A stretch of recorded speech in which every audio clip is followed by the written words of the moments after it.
എത്ര വർഷം മിമിക്രിയിൽ പിടിച്ചു നിന്നു? ഡബിങ്ങിലേക്ക് തിരിയുന്നതിന് മുമ്പ് എത്ര വർഷം? പിടിച്ച് നിൽക്കാനായിട്ട് നമുക്ക് പ്രത്യേകിച്ച് നമ്മൾ ഇങ്ങനെ പതച്ച് നിന്നു എന്നാണ് കറക്റ്റ്. അതായത് പതച്ച് അതായത് നമ്മൾ ഒരു യൂണിവേഴ്സിറ്റി തലങ്ങളിലൊക്കെ ആയിരുന്നു. അതെ അതെ അതെ അത് ട്രൂപ്പിലൊക്കെ കയറി പറ്റാനൊക്കെ വലിയ പാടാണല്ലോ. അപ്പോൾ യൂണിവേഴ്സിറ്റി തലങ്ങളിലൊക്കെ ആയിരുന്നു. ഹരിശ്രീയിൽ കൂടെ ആരൊക്കെയായിരുന്നു? ഹരിശ്രീയിൽ കൂടെ ഇല്ലാത്തവരില്ല, എല്ലാവരും ഉണ്ട്. ഹരിശ്രീ എന്ന് പറഞ്ഞിട്ടുണ്ടെങ്കിൽ മിമിക്രിയുടെ വൈറ്റിലെ ജംഗ്ഷനാണ്. അതെ അതെ. അതിൽ എല്ലാ സ്ഥലത്തും ആലപ്പുഴയിൽ നിന്നും കൊല്ലത്തു നിന്നും കാസർഗോഡ് നിന്ന് എവിടുന്ന് വരാത്ത ആൾക്കാർ, ഏതെങ്കിലും ഒരു പരിപാടിക്ക് വരാത്ത ഒരു മനുഷ്യരില്ല ഹരിശ്രീയിൽ. അപ്പോൾ അതുകൊണ്ട് ഹരിശ്രീയിൽ നിന്നതുകൊണ്ട് തന്നെ ഒന്നല്ലെങ്കിൽ സ്റ്റുഡിയോയിൽ വരും ആളുകൾ. പിന്നെ ട്രൂപ്പിൽ സ്ഥിരമായി കളിച്ചിരുന്നവരെന്ന് പറഞ്ഞാൽ മച്ചാൻ വർഗീസ് ഉണ്ടായിരുന്നു, നജീബ് റഹ്മാൻ, രാജേഷ് തിരുവമ്പാടി, യൂസഫ്, ബ്രിജേഷ്, ബൈജു ജോസഫ്, ട്യൂബി, രാധാകൃഷ്ണൻ, മാർട്ടിൻ ചേട്ടൻ, രഘു, അങ്ങനെ. അന്ന് പ്രവീൺ അനൗൺസർ ആയിട്ടാണോ ട്രൂപ്പിൽ വർക്ക് ചെയ്തത്? ആക്ച്വലി എന്താ കാര്യം, ട്രൂപ്പിൽ സ്ഥിരമായിട്ട് അനൗൺസ് ചെയ്തുകൊണ്ടിരുന്നത് നജീബായിരുന്നു. അപ്പം നജീബ് ഒരു ദിവസം ഒരു പരിപാടിക്ക് ഇങ്ങനെ എന്തോ ഇത് പറഞ്ഞിട്ട് എന്നെ കൊണ്ട് അനൗൺസ് ചെയ്യാൻ പറ്റുമെന്നല്ലോ, എനിക്ക് അങ്ങനെയാണെന്നൊക്കെ പറഞ്ഞ് പുള്ളി ഒന്ന് വഴക്കിട്ടു. ദേഷ്യപ്പെട്ടു. അപ്പം അന്ന് എന്തായാലും പരിപാടി നടത്തിയേ പറ്റുള്ളൂ. അങ്ങനെ പറഞ്ഞു വേണമെങ്കിൽ നീ പോയി ചേടാന്ന് പറഞ്ഞു എന്നോട്. അപ്പം ഞാനിത് സീരിയസ് ആയിട്ടങ്ങ് എടുത്തു. ഞാനന്ന് കയറി അനൗൺസ് ചെയ്തു. അപ്പോൾ അസി എന്ന് പറഞ്ഞൊരു സൗണ്ട് എഞ്ചിനീയർ ഉണ്ടായിരുന്നു ഉദയയിൽ. എടാ നീ ചെയ്തത് പുള്ളി പറഞ്ഞു വരുമ്പോഴത്തേനും നേരം കുഴപ്പമില്ലായിരുന്നു എന്നൊക്കെ പറഞ്ഞു. അങ്ങനെ അവിടെ നിന്ന് തൊട്ട് ചെയ്തതാണ്. അങ്ങനെ പുള്ളി പിന്നെ നജി പറഞ്ഞു അന്ന് നീ എന്നെ ചെയ്തോളാന്ന് പറഞ്ഞു. അങ്ങനെ ഒരാൾ നമുക്കൊരു ചാൻസ് തന്നു. അങ്ങനെ അപ്പോൾ നമ്മൾ കയറി ചെയ്തു. അങ്ങനെ ഇതായി. ലാലുദാസിന്റെ ശബ്ദം ഞാൻ കേട്ടിട്ടുണ്ട്, എങ്കിലും എനിക്കൊന്ന് ഒന്നുകൂടെ കേൾക്കണം. ഇവിടെ ചിലവന്മാർ ഈ ഇന്റർവ്യൂ കഴിയുമ്പോൾ വളർത്തിക്കോളാം എന്ന് എന്നോട് പറഞ്ഞിട്ടുള്ളത്. ഇന്റർവ്യൂ കഴിഞ്ഞിട്ട് വരുമ്പോൾ എന്നെ എടുത്തിട്ട് മലത്തുമെന്ന് എനിക്ക് പേടി. നമ്മുടെ ഇവിടെ വന്ന എല്ലാ കലാകാരന്മാർക്കും അവർ സഞ്ചരിച്ച പാതയിൽ, അതായത് മിമിക്രിക്ക് പോയ കാര്യങ്ങളിൽ സഞ്ചരിച്ച പാത ഞങ്ങളുടെ സഞ്ചരിച്ച കഥ പറയുകയാണെങ്കിൽ വളരെ ഹരിശ്രീ എന്ന പരിപാടിക്ക് പോകുന്ന വെച്ചിട്ടുണ്ടെങ്കിൽ അങ്കമാലിയിൽ ഒരു ബിനു എന്ന് പറഞ്ഞൊരു ഡ്രൈവറാണ് ഞങ്ങളുടെ കൊണ്ടുപോകുന്ന സാരഥി. ഇടക്കാലത്ത് വേറെ ആൾക്കാർ വന്നു. പക്ഷെ ബിനു ഉണ്ടായിരുന്നപ്പോഴത്തെ കുറേ കഥ എനിക്ക് ഓർമ്മയുണ്ട്. ബിനു എന്ന് വെച്ചിട്ടുണ്ടെങ്കിൽ 2.5 മണിക്കൂർ കൊണ്ട് ഓടിയെത്തേണ്ട സ്ഥലമാണെങ്കിൽ അവൻ 1.5 മണിക്കൂറുള്ളപ്പോഴേക്കും ഹരിശ്രീയിൽ വണ്ടിയിട്ട് വരുള്ളൂ. പിന്നെ ആ വണ്ടി പോണത് എങ്ങനെയാണെന്ന് ദൈവത്തിന് മാത്രം അറിയുള്ളൂ. അങ്ങനത്തെ ഒരു പോക്കാം. അപ്പോൾ ഒരു ദിവസം ബിനു ഇല്ല. അന്ന് ഈ മൊത്തം ബന്ധു അങ്ങനത്തെ പ്രശ്നം. ഈ പ്രോഗ്രാം പിടിച്ചിട്ടുണ്ട്. പ്രോഗ്രാം എന്തായാലും നടന്നത് മലപ്പുറം സൈഡിലാണ് പരിപാടി. ഇവിടെ ബന്ധായിരുന്നു, ഇവിടെ വണ്ടി ഓടില്ല എന്ന് പറഞ്ഞു. അങ്ങനെ വന്നു കഴിഞ്ഞപ്പോഴത്തേക്ക് എന്ത് പറ്റുമെന്ന് വെച്ചിട്ടുണ്ടെങ്കിൽ ആകെയുള്ള എറണാകുളം കരയോഗത്തിൻ്റെ ഒരു ആംബുലൻസാണുള്ളത്. ഈ ആംബുലൻസിൽ നമ്മുടെ ബോക്സ് സർവ്വ സാധനങ്ങളൊക്കെ കെട്ടി വെച്ചിട്ട് വണ്ടി പുറപ്പെടും.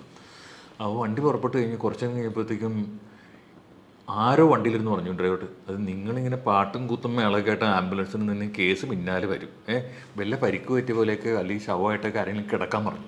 അപ്പോൾ മെമിക്രിക്കാരാണല്ലോ, പരിക്ക് പറ്റിയ പോലെ കിടക്കാൻ പറഞ്ഞിട്ടുണ്ടല്ലോ, ശവമായിട്ട് തന്നെ കിടന്നത് രാധാകൃഷ്ണനായിരുന്നു. അപ്പോൾ വണ്ടി ഇവിടുന്ന് വിട്ടുപോവാണ്. ഭയങ്കര ഹോർണടിയും പ്രശ്നങ്ങൾ, വണ്ടികളെല്ലാം സൈഡിലേക്ക് മാറ്റുന്നു, എന്നൊക്കെ പറഞ്ഞിട്ട് വണ്ടി ഇവിടുന്ന് പോവാം. അപ്പോൾ ഇടയ്ക്ക് ശവം ഇറങ്ങുന്നു, ശവം സോഡ കുടിക്കുന്നു, ശവം മറ്റേ സർബത്ത് കുടിക്കുന്നു, ശവം ബീഡി വലിക്കുന്നു, ഈ വക പരിപാടികളൊക്കെ നടക്കുന്നുണ്ട്. വണ്ടി വിട്ടുപോകും. ഇത് കഴിഞ്ഞിട്ട് ഈ പരിപാടി സ്ഥലത്ത് ഓടി ഈ സാധനം ചെല്ലുമ്പോൾ അങ്ങ് ഒരു കുന്നിൻ്റെ പൊക്കത്താണ് ഫണ്ട് റേസിങ് പ്രോഗ്രാമാണ്. അവിടെ ചെന്നപ്പോഴത്തേ അപ്പോൾ അവിടെ നിന്ന് നേരത്തെ ഇങ്ങനെ വിളിച്ച് നിർത്തി ഒരു കോയിൻ ബൂത്തിൽ നിന്ന് അത് മൊബൈൽ ഫോണില്ല, കോയിൻ ബൂത്തിൽ നിന്ന് വിളിച്ചു പറഞ്ഞു കമ്മിറ്റി ഓഫീസിലാണ് ഞങ്ങൾ ആംബുലൻസിലാണ് വന്നത്, നിങ്ങൾ ആരും പേടിക്കരുത് എന്നൊക്കെ കമ്മിറ്റി. അപ്പോൾ ഓൾറെഡി കുറേ ആൾക്കാരൊക്കെ പിരിഞ്ഞു പോയി, പൈസയൊക്കെ തിരിച്ചടിച്ച്. ഉടനെ ഈ വണ്ടി ആകലേന്ന് പറഞ്ഞിട്ട് കയറി ഇങ്ങനെ വന്ന സമയത്ത് ഈ സ്പോൺസർ എടുത്ത് ഹലോ കാണികൾ, നിങ്ങൾ ആരും പിരിഞ്ഞു പോരുത്, കൊച്ചിൻ ഹരിശ്രീന്റെ കോമാളികൾ എത്തിച്ചേർന്നിട്ടുണ്ട്, ഉടൻ തന്നെ കോപ്പിരാട്ടി തുടങ്ങുന്നതാണ്. നേരെ മുകളിൽ ചെല്ലുകയാണ് പരിപാടിക്ക് വേണ്ടിയിട്ട്. അതുപോലുള്ള സിറ്റുവേഷൻ ഒക്കെ ഉണ്ടായിട്ടുണ്ട്. ഈ ആംബുലൻസിലൊക്കെ പോയി പരിപാടി നടത്തിയിട്ടൊക്കെ. പിന്നെ പരിപാടി നടക്കാനായിട്ട് ഈ ആലപ്പുഴയിലെ മെമിക്സ് മീഡിയ എന്ന് പറഞ്ഞ ഗ്രൂപ്പുണ്ട്, ഗോപന്റെ. എന്നും പരിപാടി ഞാൻ 3 പരിപാടിയൊക്കെ കളിക്കുന്നത് അവന് എന്നെ സംബന്ധിച്ച് പുല്ലും പുഷ്പം പോലെ. 3-4 പരിപാടി വേണമെങ്കിൽ ഒരു ദിവസം പിടിച്ചോളെ. അപ്പോൾ ഒരു ദിവസം ഈ അഷ്ടമിരോഹിണി അങ്ങനെ എന്തോ സംഭവമായിരുന്നു. അന്ന് കുറേ പരിപാടി പുള്ളി പിടിച്ചു. അപ്പോൾ ആലപ്പുഴ കലവൂര് ശ്രീകൃഷ്ണ സ്വാമി ക്ഷേത്രത്തിലാണ് ആദ്യത്തെ പരിപാടി. അപ്പോൾ അവിടെ പരിപാടി തുടങ്ങി കഴിഞ്ഞിട്ട് ആദ്യം തന്നെ അവിടെ മിമിക്സ് പരേഡ് സ്പോൺസർ ചെയ്തേക്കുന്നത് ഒരു കൂട്ടം ആൾക്കാർ. അവിടെ ഒരു ഫാക്ടറി ഉണ്ട്, എക്സൽ ഫാക്ടറി എന്ന്, ഗ്ലാസിൻ്റെ ഫാക്ടറി. മിമിക്സ് പരേഡ് സ്പോൺസർ ചെയ്തേക്കുന്ന ഒരു ടീം, ചെണ്ടമേളം സ്പോൺസർ ചെയ്തേക്കുന്ന വേറൊരു ടീം. അപ്പോൾ ചെണ്ടമേളക്കാർ ചെണ്ടമേളം തറുക. അപ്പോൾ ഉടനെ ആദ്യം ഇവിടെ ഇപ്പോൾ ചെണ്ടമേളം ആരംഭിക്കുന്നതാണ്. അപ്പോൾ ചെണ്ടമേളം തുടങ്ങി. അപ്പോൾ ഈ ചെണ്ടമേളം സ്പോൺസർ ചെയ്തേക്കുന്ന പുള്ളി എന്നൊരു ചെണ്ടമേളം ഒഴിപ്പിച്ചു തകർത്ത് ഒന്നും നോക്കേണ്ട കാര്യമില്ല, നിങ്ങൾ തകർത്തോളും. അപ്പം നമുക്ക് 6:30 ആകുമ്പോൾ സ്റ്റേജ് കിട്ടും. അപ്പോൾ ഇത് 6:15 ആയപ്പോഴും സംഭവം അവിടെ നിർത്താനും പറ്റില്ല. അപ്പോൾ ഞാൻ ചേട്ടാ, അപ്പം മിമിക്സ് പരേഡ് സ്പോൺസർ ചെയ്തേക്കുന്ന ആളോട് എന്ന് പറയും, ചേട്ടാ നമുക്ക് ഈ പരിപാടി തീർന്നാലാണ് നമുക്ക് തട്ടേ കയറാൻ പറ്റുള്ളൂ, അതൊന്ന് ഓക്കെ, അത് കുഴപ്പമില്ല. അപ്പോൾ ഈ പുള്ളി മൈക്കെടുത്തു. ചെണ്ടമേളം അവസാനിച്ച് കഴിഞ്ഞാൽ ഈ വേദിയിൽ മിമിക്സ് പരേഡ് ആരംഭിക്കുന്നതാണ്. വളരെ പ്ലീസിങ് ആയിട്ട്, വളരെ ചിരിച്ച്. അപ്പോൾ ഈ അനൗൺസ്മെന്റ് കേട്ടതും മറ്റേ ചെണ്ടമേളക്കാരന് ഇച്ചിരി അങ്ങോട്ട് കൊടുത്തു. നിങ്ങളതൊന്നും നോക്കേണ്ട കാര്യം, തകർക്കാണ് അവിടെ, തകർക്കാണ്. ചെണ്ടമേളക്കാരൻ അവിടെ സ്പോൺസർ അടിച്ച് തകർക്കാണ്. അപ്പോഴത്തേക്കും ഞങ്ങൾ 6:20 25 അപ്പോഴത്തേക്കും യൂസഫൊക്കെ ചെന്നിട്ട്, ഹലോ നടക്കോ ചേട്ടാ ഞങ്ങൾക്ക് പരിപാടിക്ക് എന്നൊക്കെ പറയുന്നത് അവൻ്റെ ഒരു രീതി അറിയാലോ. അപ്പോഴത്തേക്കും ഈ പുള്ളി പറയും, ചെണ്ടമേളം അവസാനിച്ച്, പുള്ളിക്ക് ഇച്ചിരി കലിപ്പായി, ചെണ്ടമേളം അവസാനിച്ച് കഴിഞ്ഞാൽ മാത്രമേ ഈ വേദിയിൽ മിമിക്സ് പരേഡ് ആരംഭിക്കാൻ സാധിക്കുകയുള്ളൂ എന്നൊരു ഭീഷണിയൊക്കെ ഉണ്ട് ആ സ്വരത്തിൽ. എന്നിട്ട് പരിപാടി നിർത്തണില്ല. അപ്പോഴൊന്നും ചെണ്ടമേളക്കാരൻ, നിങ്ങൾ തർക്കം അവിടെ നോക്കേണ്ട കാര്യം പലതും 6:25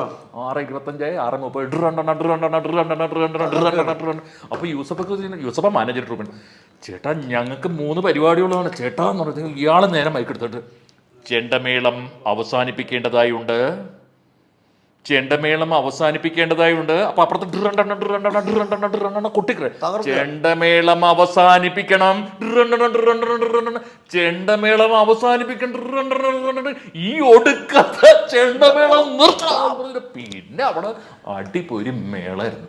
പിന്നെ ഒരു കണക്കിനായിരുന്നു ഞങ്ങൾ ആ പരിപാടി നടത്തിയിട്ട് അവിടെ നിന്ന് ഓടിപ്പോയത്. അങ്ങനെയുള്ള വളരെ രസകരമായ സംഭവങ്ങളൊക്കെ പലപ്പോഴും സംഭവിച്ചിട്ടുണ്ട്. ചില സ്ഥലത്തൊക്കെ ഡേഞ്ചർ ആയിട്ട് മാറും.